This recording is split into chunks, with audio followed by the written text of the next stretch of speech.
Hello, my name is Ken Millwood. This is an extract from chapter 4 of my book, Total Dependence on God, which I've nearly finished and aim to publish later in 2012.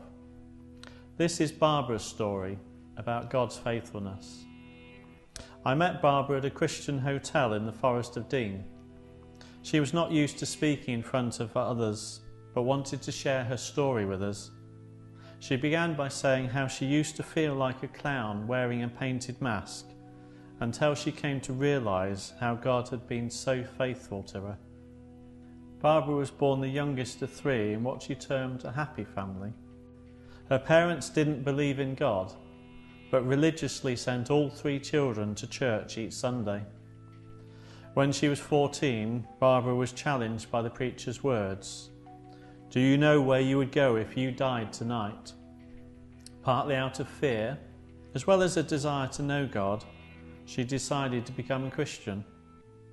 Barbara soon wanted to be baptised by full immersion, but her parents were against it. "Why do you want to be baptised again? You were done as a baby. Isn't that enough?" "But I didn't know anything about that," she complained. "I was too young." After several months they relented, but said they were definitely not coming to the special service. The little church was packed for the baptisms. Many wanted to see Barbara and the two others make their public declaration of faith in God. The first person she saw as she came up out of the water was her mother and a neighbour sat at the back. She was thrilled. When she was 16, life changed dramatically in a very short period. Her father, a painter and decorator, fell from a high plank and was killed instantly. Her sister became pregnant and left home, and her brother got into trouble with the law and went to prison. Barbara trained as a nurse and worked in the local hospital. The Christian faith which her parents had thought was a passing phase grew stronger, and she became actively involved in the local church. Years later, there was another series of events in the family which rocked Barbara's faith.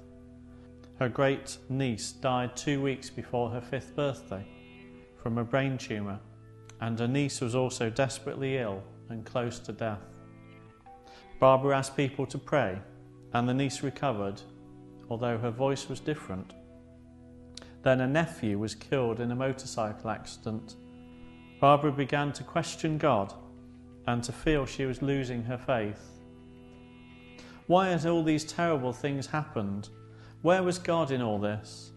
She was still going to church, but felt like a clown wearing a painted mask. A happy, smiling face on the outside, but inside she was full of doubts and questions. One day she cried out, Where are you, God? Why have you dealt me these cards?" That night she felt God was very close to her, pouring his love over her. She woke up feeling different, singing the words of a Christian chorus. "Faithful God, faithful God, all-sufficient one, I worship you.